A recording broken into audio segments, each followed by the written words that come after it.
We're not supposed to be so disconnected from our bodies. And I really think that, back centuries ago, I bet women were way more connected to their bodies. The last 100 years or so, we've had no reason to be. We've really outsourced our family planning. We've outsourced our women's health issues. And so with that came more and more disconnection. Well, that's going to have an impact on us. Welcome back to the Truth and Fertility Podcast. I'm Haley Yeager. Today, I'm chatting with Caitlin Estes. She is, we've known each other probably about a year now, in the Creighton world. You're the founder of Woven Fertility. And so you have been a Creighton instructor for a long time, I assume, but I'd love for you to introduce yourself with that and tell us how long you've been teaching. But you also just wrote a book called Woven Well. So I am really excited to talk to you today. We're going to talk about how women deserve to know how her body works, how God designed her body. And when she understands that well, it really informs the type of care that she seeks, so medical care specifically that she seeks, and the standard that she seeks of medical care. So, Caitlin, welcome to the podcast. If you want to introduce yourself and your work and your book, I'd love to hear all about it. Yeah, thanks so much for having me, Haley. I'm glad to be here. And yes, I have been a fertility care practitioner for almost 10 years. So we're making our way there. Yeah. And absolutely love what I do. So I'm the owner of Woven Natural FertilityCare, and we are focused on educating and empowering women to understand their bodies, their cycles, fertility, so that they can make truly informed decisions about those things while honoring their faith, whatever that may look like. And so it is a beautiful mission. I love being a part of it. It is the work that I feel like God is doing. And yes, I also have a podcast called Woven Well. It is a natural fertility podcast. And then also a book that just came out through Moody Publishers called Woven Well, A Christian Woman's Guide to Reproductive Health, Fertility, and Wholeness. And so it has been a whirlwind of a year, but it just came out a month ago. And well, I guess it depends on when this airs, but it came out very recently, and it's been very well received, and it's just been so much fun. Awesome. Well, I'm curious to know what is the main theme of your book? Like, if you could choose one topic that you want women to know and you really want to convey to women out there, what is that? What is the purpose of your book? What is that theme that you want women to know? Well, when I first got started learning about my own body, this was years ago when I was engaged and I didn't know how we were going to plan our family. And so I just started searching for information, and I discovered the Creighton Model system, and my fiance at the time and I began learning that together. And I learned so much about my body that I did not know. I never knew you could know it. And so I was telling all of my friends, I was just finishing a Master of Divinity degree, and I was talking to my friends like at school, at work, and other places, and just like telling them, did you know this? Did you know that?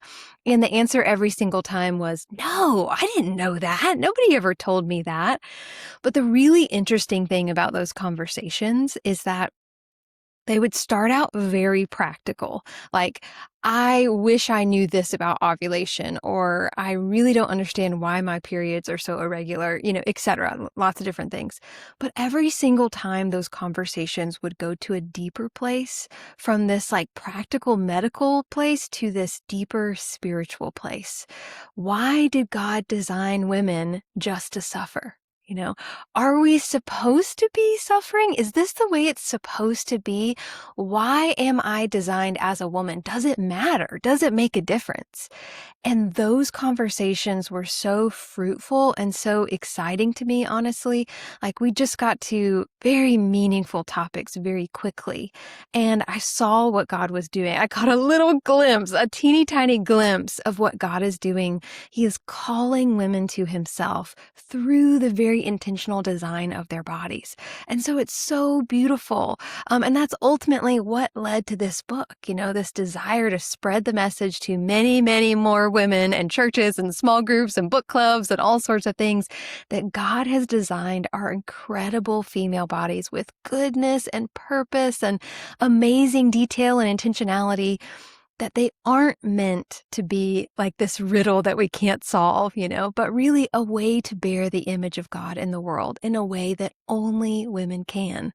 And understanding that, how our bodies work and why they're meaningful, will deeply impact the kind of care that we think we deserve and what we want to receive.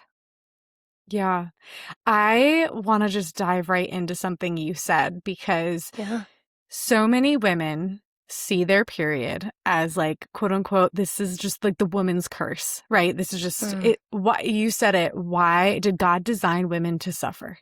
Like, because so many women have painful periods, or even not, even if there's no pain, even if there's no irregularity, it seems like such a burden that we have to buy tampons or pads every month, that we have to, that we have to undergo something that men frankly don't. So what is your answer to that? When somebody asked you, and those conversations that you said were starting out very practical and then getting deeper and deeper into these really deep, longing questions of, am I designed just to suffer? Am I designed to just experience this burden the rest of my life? Obviously, we want to change that mindset, but what was your answer to that when somebody asked you that question, or the conversation went there? Yeah. Well, at the time, I did not have an answer. At the time, I was still learning about my own ovulation and that sort of thing. But I have observed over these, 10 or more years, over and over again, these same sort of themes. And one is that a lot of the things we associate with being a woman are actually truly being a woman who's not being cared well for. And so when we have these medical conditions or issues, those aren't actually being treated or investigated. So often they're just being said, oh, well, that's part of being a woman. Your doctor may not ever ask you if you have PMS symptoms. They may not ever ask you if you have painful periods. They may not ever ask you if your periods are irregular. But if they are, if you do bring it up, they'll probably say, well, here's birth control that can regulate it. And we know that birth control, yes, helps with those things in the sense that we don't maybe experience the painful periods anymore, or we have a bleed every 28 days or whatever based on the pills, but that's not actually helping us. It's not actually treating any of the issues that are underlying all of that. And in fact, it's suppressing these hormones that were actually designed for our flourishing. And that's one of the things we talk about in the book is most of us don't know anything about our reproductive hormones. We know that we have them, but we associate them with negative things like, oh, I'm hormonal. Actually, a lot of the times when we say we feel hormonal, it's actually because our hormones are lower at that point. So we're noticing the change there and the lack of hormones. So our hormones are actually really, really good for us now and beneficial for us in the future. And so coming to really appreciate that and see the beauty of the design helps us to understand we are not designed to suffer. When those things are treated and you have a medical professional that really cares about honoring the body and working to give it the best care possible, you actually feel pretty amazing. Those hormones are really good for us. We may have extra creative energy when our estrogen is high, or progesterone, helps us sleep better, reduces anxiety. So there's all these great benefits to them when they are healthy and balanced and we are cycling. So. Yeah. And then when they're not, that's when it wreaks havoc. And that's when we need good doctors who know how to treat that and treat it well rather than just suppress it. How does fertility charting help a woman understand her body in this lens of beauty rather than it being a burden? Yes, absolutely. I have seen the impact of fertility education in the lives of women and just see it totally transform their lives. and their respect for their bodies and how they were designed. You can come in knowing very little about your body, but when you start to see, well, let me back up for a second. You can come in knowing very little, and so you kind of fill in what you think about it. Like, my body is a hassle, or my body is broken, or my body is not good. We fill in these stories for ourselves, even if they're not necessarily true. And sometimes we get that from other people in our lives. Sometimes we get it from things that we've seen on TV or online, but we really internalize those. And so one of the common ones is, my body doesn't make sense, or it's going to be impossible to understand what's going on. Only very few people who have super regular cycles can actually understand what their body is doing, right? All of these things we kind of internalize. So when you start learning how to understand your cycle with a trained professional who can guide you, then you suddenly see the beauty in it, the design in it, the intentionality, the fact that every single day our female bodies are providing signs and signals that let us know what's going on, where we are in the cycle, what hormone is dominant, whether we're fertile or infertile that day, when our next period is going to start. I mean, so much information. We've just not been given that information in the past. So once you receive it, it's like this whole new world opens up, and you're able to actively participate in your health.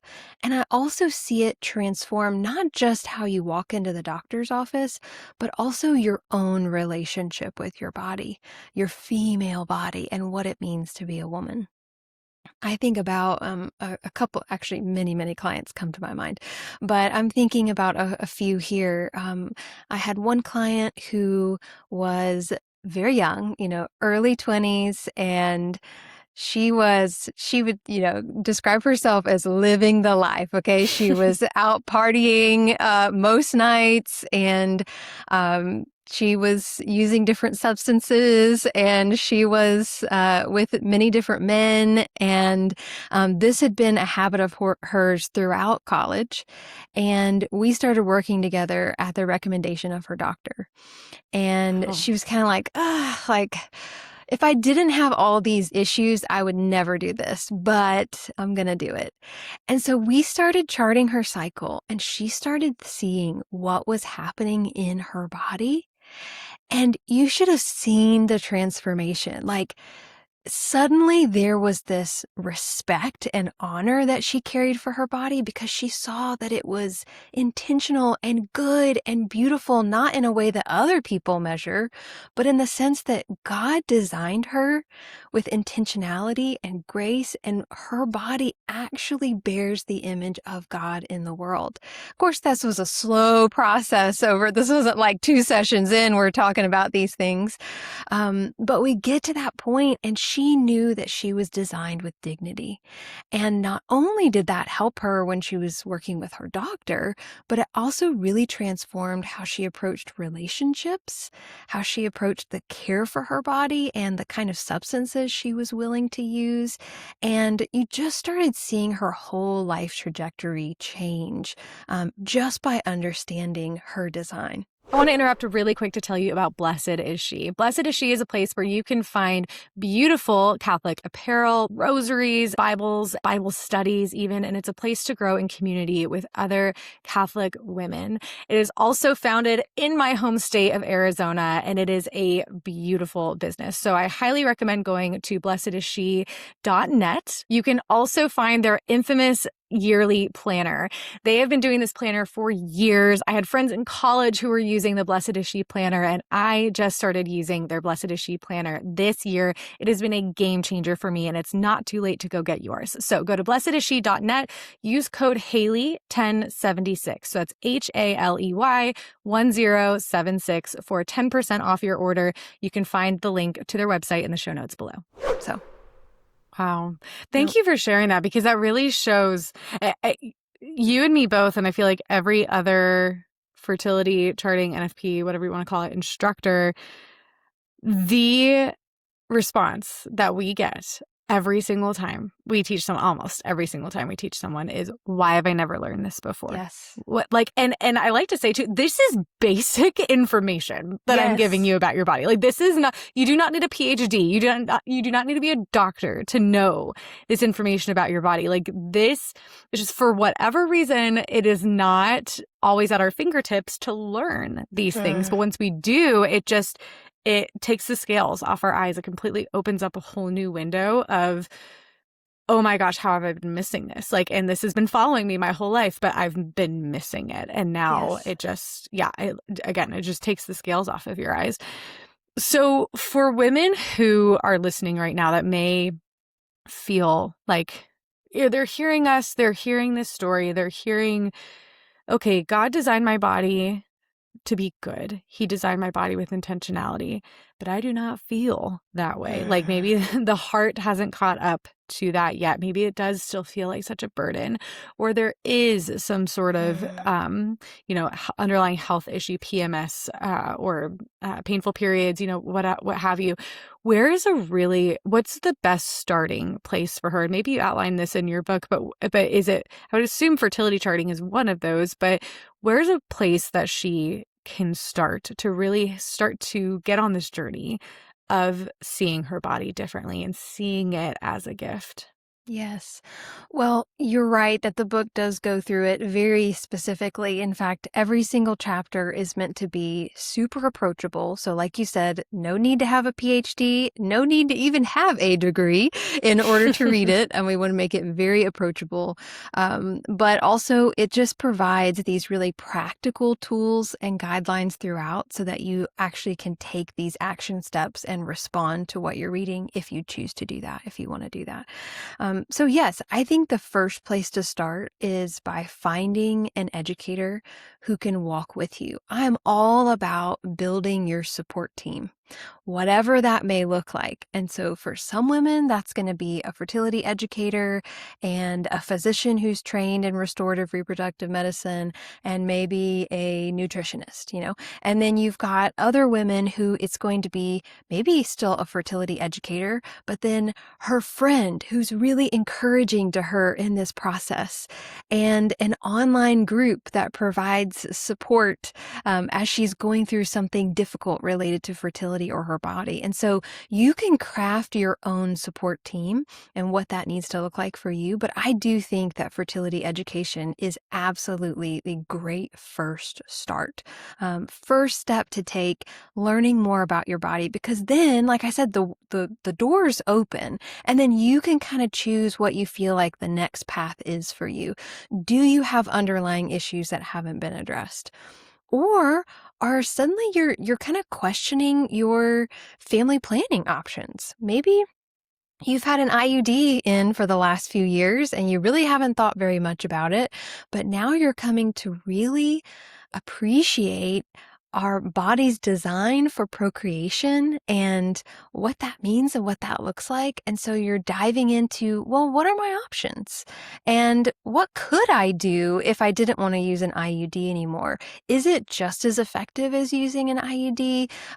Are there benefits to it? And so you can choose the path that you take, but learning about your body is the best first step because nobody can take that education from you.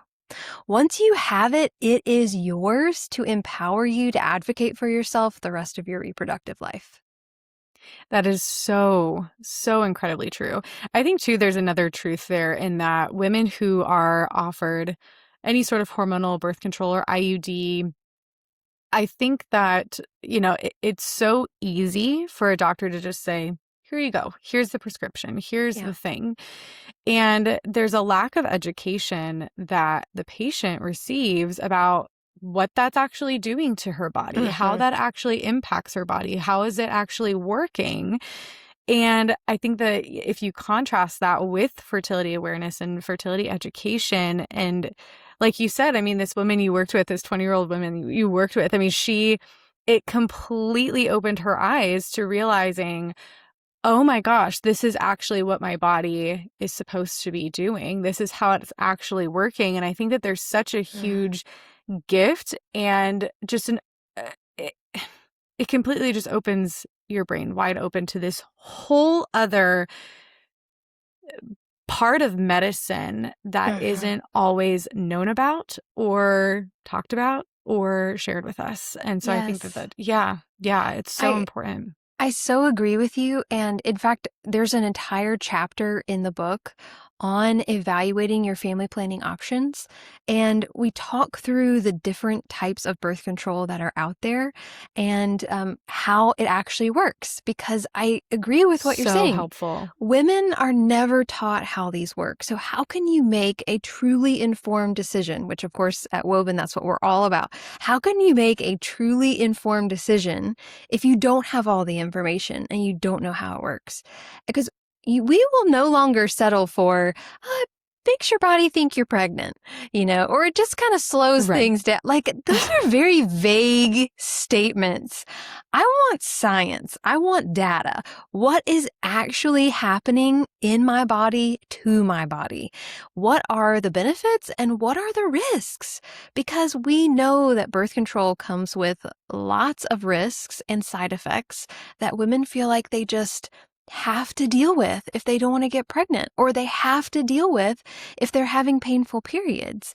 And that's obviously not the case. Anyone who consistently listens to your podcast would know that. They'll know they have options. Yeah. Yes, they have options. Yeah.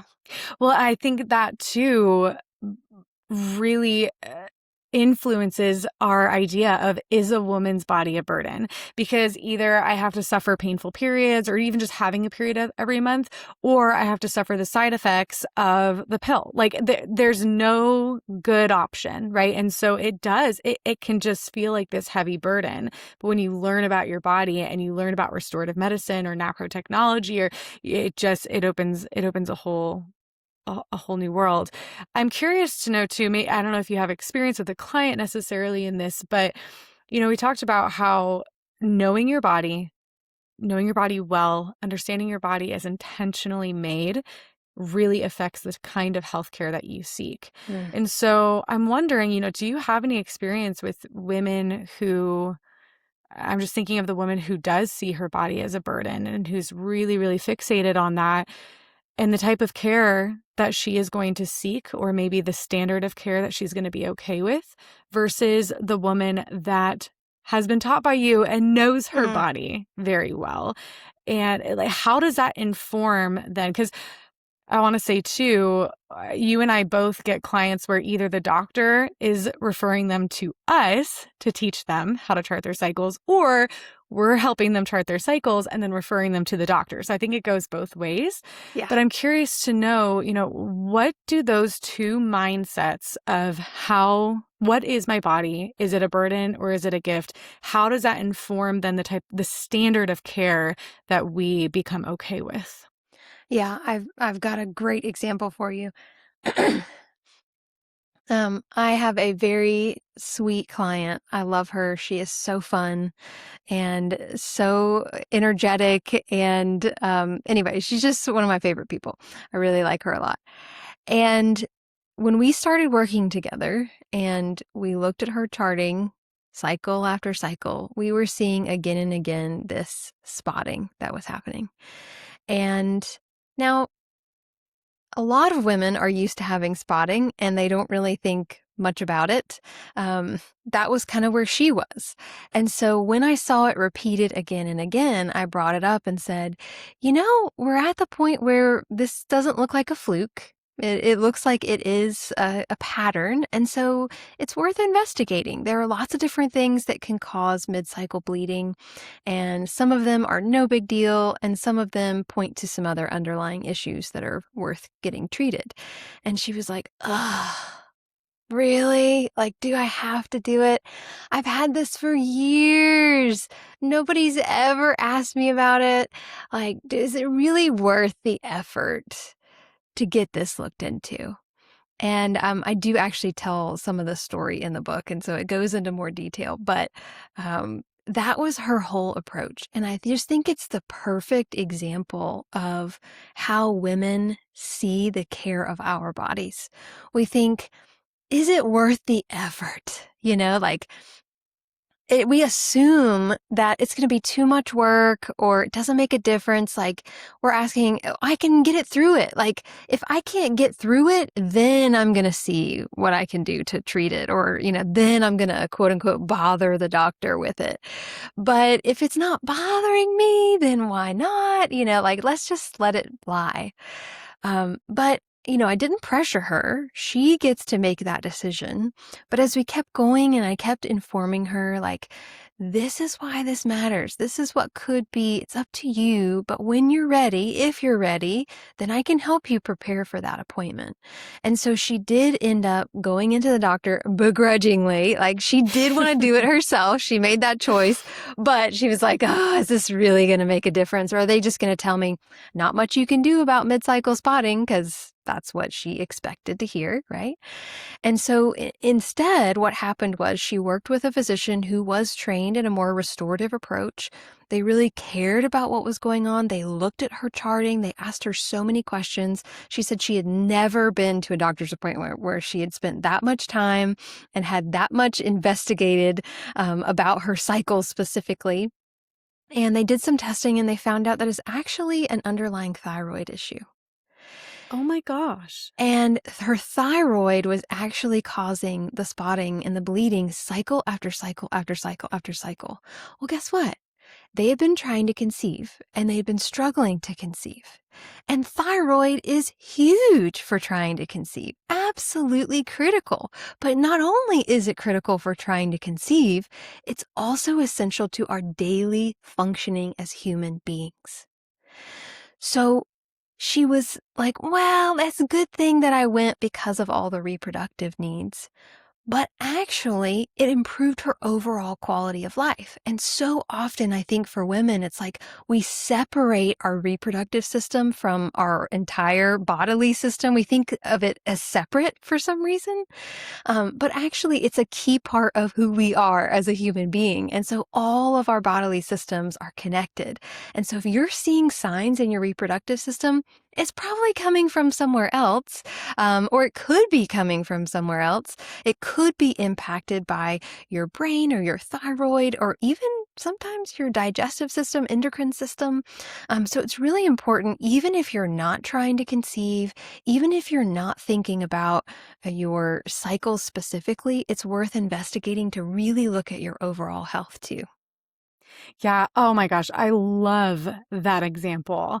And your reproductive system does not work in a vacuum. Like That's that right. is one of my favorite lines is your reproductive system does not work in a vacuum. So your fertility chart is not just going to show what your reproductive system is doing. It's going to give us a lot of information about that, but it can show us maybe what your thyroid is doing, Yep. or maybe what like it is not working in a vacuum. And it's funny you say that. I actually have a client who was kind of very similarly, we had that conversation. And this is a client I also just love.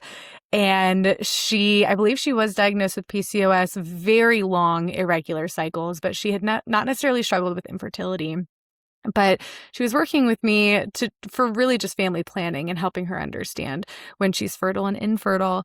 And I was really trying to nudge her, like, we're talking like 50, 60-day cycles, mucus all over the place. And I was just like, you gotta go see a doctor, because even though you have two beautiful babies, and even though she asked me the question, she says, Haley, why should I care? Like in that, I know. And she was so sincere about it. Like she wasn't tongue in cheek about it. She's just like, why should I care? Because they didn't have a NAPRO consultant near them. So it was going to take some extra effort to either find a telehealth or drive an hour or two. I mean, it wasn't super easy for them. And so it was going to take that extra effort. And she asked, why should I care? And I was just it was such an honest and beautiful question, because this is exactly where so many women are at. They're seeing that spotting before, and they're like, I've had that forever. I've had long cycles forever. Why should I care? Yeah, my mom had long cycles, or my mom had painful periods. This is just the family line, Yes. Break the cycle. I know. And I love to say too, I mean, this is your body's language. When we learn how our Mhm. body speaks to us, we're learning a brand new language, and we're learning, okay, if our body is telling us, hey, there's something wrong, hey, there's something wrong, hey, there's something wrong, we're learning how to hear that language and respond to it. And sometimes it does take an extra effort, but it's worth it. Yeah. And it's a language that God intended for us to learn. Yeah. Right? I mean, the Such a good point. fact that God put this into our DNA from the start of creation. Women have had all of these reproductive biomarkers that give us information. We're not supposed to be so disconnected from our bodies. And I really think that, back centuries ago, I bet women were way more connected to their bodies. But Oh, I mean, 100%. the last 100 years or so, we've had no reason to be. We've really outsourced our family planning. We've outsourced our women's health issues. And so with that came more and more disconnection. Well, that's going to have an impact on us. If we're disconnected from our bodies, we are mind, body, and spirit all together. God created us in that way. Beautiful, dynamic creation that we are. And so when we get disconnected, we're going to see some signs, some consequences of that disconnection. And so it really does matter. And it's encouraging to know that God wanted us to be able to understand this. It is something that you can learn. It does not matter what kind of cycles you have. I work with women, I'm sure you do too, who haven't ovulated in years, and they're Right. working towards returning to that. So it does not matter what kind of cycle you have. You can still understand what's going on. You can still be able to read those signs and signals. And I do think it builds this appreciation for our creator who wanted us to have that connection. Doesn't want us to be disconnected from our design, but really does want us to understand it. Yeah. And be free from negative symptoms with it Yeah, too, because that's all about learning to read our body and learning the language. Is that when you do have, so many women just think, oh, painful periods are just normal. No, they're not that's right. actually. And that's Yeah, actually a hopeful thing to know, because it means that you're not just doomed to live with that the rest of your life. It means that exactly. there is hope. There is change. We just have to know the language to hear it and respond to it and seek a good doctor that can help with that. Um, I'm curious to know too, you in your book, you talk about obviously what your family planning options are, and how learning how God designed the female body really informs us and how to make those decisions. Do you in your work, what is that end goal that you are hoping women get to? Like when they read your book, Mm, and they put your book down, they shut it, they've read the whole thing, they put it down. What do you want to be imprinted on them when they finish your book? What is the end goal for you with mm. helping women see their bodies this way? That is a great question. I would say that I really hope that at the end of that book, the women feel like they have a trustworthy guide that will help them navigate family planning or women's health issues with confidence, but also with peace. And it's that peace component that we often think, well, maybe I can understand my body, but it's always going to be tough. It's always going to be hard. It's always going to be. But remembering too that you are not alone in this process. And that's not a vague promise. It's a very specific reality that God will walk with us through every single part of the journey. And that can truly change radically how we experience it. And so I hope that they feel extremely educated and empowered, but also really peaceful and encouraged about the process in general. Yeah, that's amazing. Well, if somebody wants to find you, work with you, grab your book, how can they do that? Yeah.